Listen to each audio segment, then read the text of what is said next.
नमस्कार, बहुत बहुत स्वागत है आपका विंध्या टाइम्स में। मेरा नाम है आयुष आनंद। पैरों में हवाई चप्पल और लिबास के तौर पर साधारण सी साड़ी।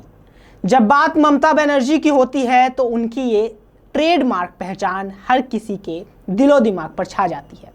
वह कई बार सांसद रह चुकी हैं लेकिन पेंशन नहीं लेती।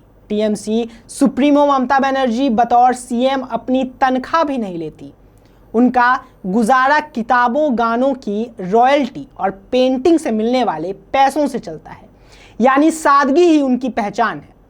पश्चिम बंगाल के स्कूल सेवा आयोग भर्ती घोटाले में घिरे मंत्री पार्थ चैटर्जी की बर्खास्तगी हो चुकी है। अब सवाल ये है कि क्या ममता बनर्जी को सादगी उन्हें अपनी जिम्मेदारी से बच निकलने का मौका दे सकती है। जब भ्रष्टाचार के दाग टीएमसी सरकार के कद्दावर मंत्री पर रहे हों, जब करप्शन की काली कोठरी का कालिक सरकार की छवि को धूमिल कर रहा हो, तो क्या बतौर मुख्यमंत्री उनकी जवाबदेही नहीं बनती है? ये सवाल अब उठाए जा रहे हैं ममता बनर्जी पर। लेकिन आज हम ये बात नहीं करेंगे। आज हम आपको पार्थ चैटर्जी और एसएससी घोटाले के बारे में बताएंगे, जो सोशल मीडिया पर कुछ दिनों से खूब वायरल हो रहा है। तो आपको बता दें कि पार्थ चैटर्जी और अर्पिता मुखर्जी जिस मामले में फंसे हैं उसे एसएससी घोटाला या शिक्षा भर्ती घोटाला भी कहा जा रहा है।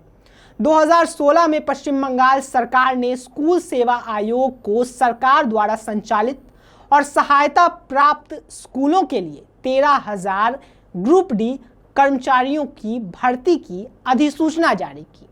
2019 के इन नियुक्तियों को करने वाले पैनल की समय सीमा समाप्त हो गई, लेकिन इसके बावजूद पश्चिम बंगाल माध्यमिक शिक्षा बोर्ड द्वारा कथित तौर पर कम से कम 25 व्यक्तियों को नियुक्त कर दिया गया। नवंबर 2021 में दायर एक याचिका में इन अवैध नियुक्तियों को व्यवस्था में भ्रष्टाचार बताया गया। इसके बाद कलकत्ता हाईकोर्ट ने एसएससी और पश्चिम बंगाल बोर्ड से हलफनामे मांगे। इन दोनों संस्थाओं ने अदालत में एक दूसरे से उलट तथ्य पेश किए। शिक्षक भर्ती घोटाले की जांच कर रहे न्यायमूर्ति अभिजीत गांगुली ने पिछले मई महीने में कहा था कि पार्थ के पास अपने पालतू कुत्तों के लिए एक फ्लैट है। वह इतनी संपत्ति के मालिक हैं, कैसे बन गए और कहां से उनके पास इतनी संपत्ति आई, इसका विवरण अदालत के समक्ष प्रस्तुत किया जाना चाहिए। पार्थ ने अपनी दिवंगत पत्नी की याद में पश्चिम मिदनापुर के पिंगला में Babli Chatterjee memorial international school खोला है। स्कूल के लिए 85 करोड़ रुपए में 27 बीघा जमीन खरीदी गई।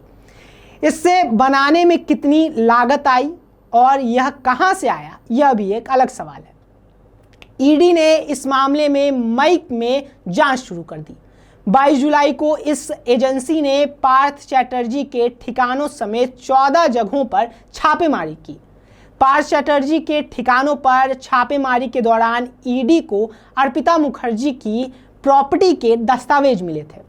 इसके बाद ईडी ने जांच का दायरा बढ़ाया और अभिनेत्री अर्पिता मुखर्जी के फ्लैट पर छापेमारी की। एजेंसी को अर्पिता के फ्लैट से करीब 21 करोड़ रुपए कैश और 60 लाख की विदेशी करेंसी मिली। 20 फोन और अन्य दस्तावेज मिले। इसके बाद ईडी ने बुधवार को अर्पिता के दूसरे ठिकानों पर छापेमारी की। ईडी को अर्पिता के घर से 27.9 करोड़ रुपए कैश और सोना मिला है। इस तरह से कुल 53 करोड़ रुपए से ज्यादा रकम मिल चुकी है।